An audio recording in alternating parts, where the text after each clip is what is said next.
Lanjut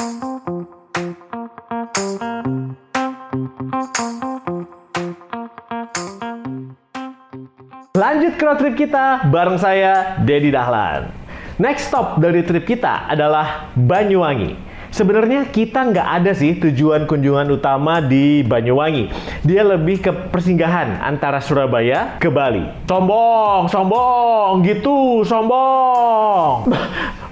Bukan sombong, maaf ya teman-teman Banyuwangi.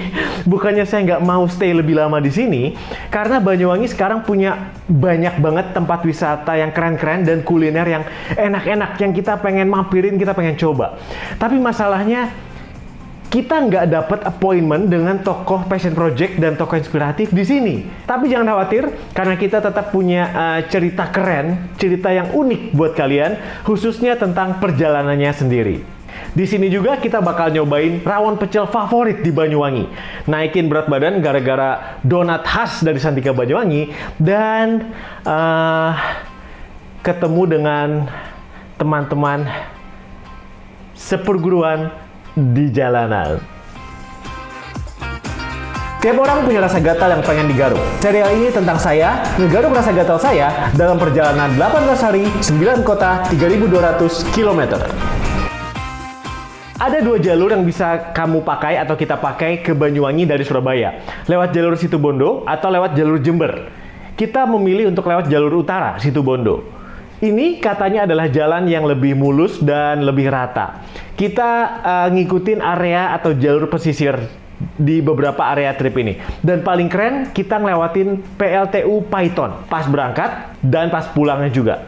Gotta say, malam hari di PLTU Paiton kelihatan lebih keren daripada siang hari karena ada semua lampunya nyala. Kita juga ngelewatin area pesisir pantai yang bagus dan asik banget. Walau jujur buat saya udah terbiasa ngelihat pemandangan seperti ini waktu saya masih tinggal di Ambon dulu. Tapi istri saya, suka banget. Kamera nggak berhenti-berhenti. Karena nggak seluruhnya ditempuh lewat atau via tol, jarak 312 km Surabaya ke Banyuwangi ini kita tempuh dalam waktu sekitar minimal 7 jam. Ini adalah etape perjalanan terpanjang dalam road trip ini. Yang kita tempuh non-stop. Dan ini nguji kesabaran gue banget. Bahkan Pak Endi Basuki, GM dari Santika Premier Gubeng Surabaya, juga udah ngasih tahu bahwa kalau dalam trip kali ini, kita bakal ketemu banyak truk dan bus yang ngaco. Sabar aja katanya. Sabar aja. Sabar aja. Sabar. Tapi anyway, kalau kita mau ngomongin passion project, bukannya hal kayak gini memang selalu kita alamin ya. Maksudnya sering banget kita ngerasa kita udah ngerjain passion kita lama, tapi kok nggak nyampe-nyampe ke tujuan kita. Hasil passion project kita nggak kemana-mana. Dan akhirnya kita nggak sabar di tengah jalan dan berhenti. Mungkin nggak perjalanan kali ini bisa ngajarin sesuatu pada kita tentang gimana menghadapi proses pengembangan passion kita. Nah, tapi pertama kita bahas kulineran dulu. Banyak banget makanan Banyuwangi yang khas yang mau kita coba sebenarnya. Tapi sayang, waktunya cuma dikit. Setelah googling, cari tahu, nanya teman, dan hompilah hompimpah soal pilihan mau makan apa kita di sini, kita memutuskan untuk cobain rawon pecel di rumah makan pecel Ayu. Di Banyuwangi kalau saya lihat banyak makanan yang suka dicampur-campur. Kayak rujak soto gitu ya. Sama ya ini, rawon pecel. Jadi pecel rawon ini bener-bener kombinasi pecel sama rawon. Tadi tuh si mbaknya nyiapin dari nasi pecel dulu. Pecelnya ditaruh dulu. Kemudian dikasih toppingnya, setelah itu disiram kuah rawon. Rasanya nyambung atau enggak? Saya belum tahu ya, nggak gitu yakin. Tapi orang suka. Nah, apakah itu nyambung atau nggak buat saya? Nah, itu yang kita cobain sekarang. Kita pilih beberapa pilihannya. Tadi apa aja? Kalau ini? Jadi bisa ada tambahan topping selain rawon sama pecel tuh. Kebiasaan kalau di Jawa Timur tuh ada tambahan topping. Nah, di sini toppingnya ada tempe bacem, tempe goreng, perkedel jagung. Ini tempe bacem. Iya, tempe bacem. Tempe goreng, perkedel jagung, terus ada dendeng ragi. Dendeng ragi itu daging dipakai kelapa ya? Iya, dendeng kelapa ragi. Kayak, terus itu pecelnya. Ya, itu pecelnya. Terus itu peye kacang, terus peye udang. Ini peye udang. Terus ini empal. Empal tuh ini biasanya empal suka asin ya. Jadi daging tapi asin, diungkep tapi asin. Aku coba kuahnya dulu deh. Oke.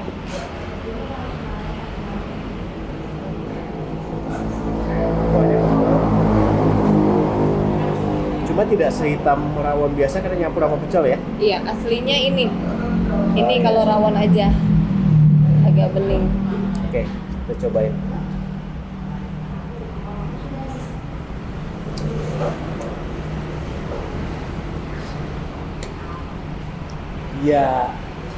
Ya rawon dan pecel bener. Kayak makan rawon dicampur sayur gitu ya. Iya, iya. Bumbu kacang pecelnya kerasa. Memang kayak pecel, bumbu kacangnya kerasa, terus rawon udah. Sesederhana itu, berarti tinggal kalau mau enak, dia harus dari si pecel dan masak rawonnya sendiri. Jadi di luar dugaan, si pecel rawon ini rasanya lebih masuk dari yang saya sangka. Awalnya sempat mikir bakal ya nggak nyambung gitu ya pecel sama rawon. Taunya cukup masuk. Rasanya ya pecel sama rawon. Pecelnya sedikit pedas, buat saya nggak masalah, buat istri agak sedikit terlalu pedas. Tapi saya rasa masih normal, dan peyenya enak banget. Peyenya saya suka. Kalau kamu suka peyenya crunchy, kayaknya peyenya dimakan duluan, cepat kan setelah beberapa saat dia akan nyampur dengan kuahnya dan jadi agak lembek. Tapi kalau memang kamu suka kuah kerupuk atau yang dibasahin kayak bubur kan suka gitu ya, enak juga. Dagingnya agak sedikit chewy. Masih bisa dipotong, masih bisa dikunyah, cuma agak alot dikit. Nggak tahu karena ini malam, jadi kita kebagian daging yang dimasak dari sebelumnya atau gimana, tapi ini agak sedikit lebih alot sih, agak sedikit alot. Kombinasi yang nggak biasa buat orang di luar Banyuwangi, tapi bisa jadi alternatif varian makanan. Setelah itu kita langsung ke hotel yang ternyata jaraknya cuma sekitar 5 menitan. Untung banget jaraknya cuma 5 menit. Karena saking capeknya nyetir selama ini, mata saya udah nggak bisa kebuka. Seperti biasa, saatnya review hotel. Hotel Santika Banyuwangi ada di Jalan Letjen S. Parman. Begitu kamu masuk Banyuwangi dari jalur Situbondo, lurus terus itu nyampe. Di sini dia punya salah satu area lobi paling keren yang saya lihat dalam seluruh perjalanan ini. Lobinya modern desainnya, luas banget, open, terbuka, dan langit-langit tinggi. Ini asik banget, kerasa megah pada saat kamu turun dari mobil ke lobinya. Begitu masuk, pandangan kamu langsung ke arah lobi, taman, dan kolam renang, sama area restoran. Jadi langsung disambut baik dengan hotelnya sendiri. Pemandangan dari atas kamar juga bagus banget. Baik pagi, siang, ataupun malam, kamu bisa ngelihat berbagai area Banyuwangi langsung dari balkon kamar kamu, langsung dari jendela kamar kamu. Tapi kelebihan atau keunikan utama hotel ini buat saya adalah makanannya. Khususnya produk khasnya dia, donatnya. Seperti standar Hotel Santika pada umumnya, menu restoran, sarapan, dan room service selalu nyajiin makanan lokal dan tradisional setempat. Dan Santika Banyuwangi juga sama. Kita nyobain sego tempong atau nasi tempong khas Banyuwangi dan pecel piti. Dan khasnya juga dia punya kue bugis yang rasa duren. Ini asli, enak banget. Tapi bukan cuma itu, Santika Banyuwangi punya makanan oleh-oleh khas buat dibawa pulang, yaitu donat khas Santika Banyuwangi. Yang kalau kamu sweet tooth, suka makanan manis dan suka donat, wajib kamu bawa. Kita di sana 2 kali, dan di kedua kali itu pula, kita pulang bawa 1 kotak atau 2 kotak donat dengan varian topping dan isi yang unik banget. Kita coba, ini namanya donat Donat dari Hotel Santika Banyuwangi. Gue pengen nyobain satu yang karena maniak coklat, kita coba dulu yang coklat mesis.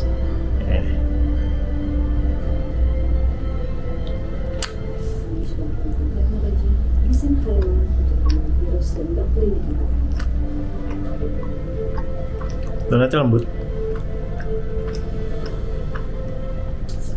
Oke, nggak terlalu manis. Ini glitter.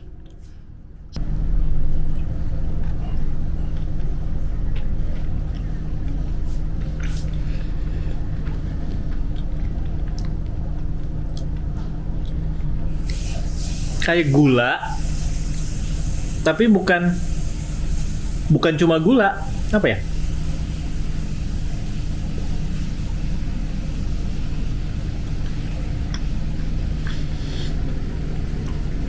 Enak sih, ini enak. Varian rasanya Enak. Unik. Varian rasanya donat-donatnya unik. Jadi bukan rasa yang biasa kita suka temuin di toko donat biasa gitu. Thank you Hotel Santika Banyuwangi dan LX Media Komputindo yang sudah mendukung road trip ini. Paginya kita langsung nyambung berangkat ke Bali. Tujuan kita adalah Hotel Anfaya Beach Resort Bali, tempat kita bakal nginep selama di sana. Artinya ini bakal nambah durasi perjalanan kita menuju Bali atau dalam road trip ini selama 5 jam. Plus menunggu ferry dan perjalanan ferinya. Itu pun dengan asumsi kalau kita nunggu ferinya nggak lama. Kalau kamu nggak tahu beli tiket ferinya di mana, kamu nggak usah pusing sama sekali. Karena sepanjang perjalanan dari hotel ke arah pelabuhan Ketapang, sebelah kiri atau kanan jalan kamu akan selalu melihat tempat penjualan tiket resmi, tiket online resmi untuk naik ferry ini. Nah, di ferry ini mulai muncul cikal bakal masalah yang saat itu kita nggak sadar, tapi dia bakal ngeganggu road trip kami ini sedikit. Karena walaupun kita sih enak-enak aja waktu itu dan nyantai-nyantai menikmati perjalanan di ferry-nya, tapi kalau kamu mau naik ferry ini, kamu perlu tahu, kamu bakal berhadapan dengan banyak orang yang ngerokok, bahkan di area non-smoking. Nah, masalahnya di sini kami itu nggak gitu tahan asap rokok, khususnya istri saya. Dan ini bakal bikin dia flu karena reaksi alergi selama kita ada di Bali. Anyway, dalam perjalanan ini, dalam etape ini, kita kena macet perbaikan jembatan dari Gilimanuk ke arah Kuta, yang bikin trip jadi nambah sekitar 1 sampai 1,5 jam. Selama perjalanan nan panjang nyambung terus-menerus ini, mata saya terus ngeliatin waktu tempuh di Google Map. 8 jam, 7 jam, 6 jam, 5 jam. Dan ini awalnya bikin gue makin stres. Sabar aja. Tapi kemudian saya nyobain strategi baru. Saya ubah cara saya memandang hal ini. Bukannya mikir dan ngelihat masih berapa lama saya sampainya, saya ngelihatnya tinggal berapa lama saya sampainya. Bukannya masih 5 jam, tapi tinggal 5 jam. Saya merasa lebih baik. Saya kayak terhibur. I feel good, I feel better. Dan kamu nggak percaya seberapa besar pengaruh mengubah mindset gitu doang ke ketenangan hati kita. Passion Project, sebagaimana road trip ini, adalah suatu perjalanan. Kita sih pengennya kita bisa sampai dengan cepat, sampai tanpa banyak hambatan, tanpa berlama-lama. Tapi pada akhirnya, itu nggak bisa selalu terjadi. Mencapai tujuan passion kita, pada akhirnya selalu butuh waktu, selalu butuh proses. Dan kadang selalu ada hambatan. Tapi itu bukan berarti kamu harus sewot terus-menerus sepanjang perjalanan passion project kamu. Apalagi berhenti jalan sama sekali. Mungkin kita cuma perlu mengubah mindset kita dan menyadari bahwa passion project seringkali bukan bicara soal seberapa cepat kita sampai ke tujuannya, tapi soal bagaimana kita menikmati proses dan perjalanan itu sendiri.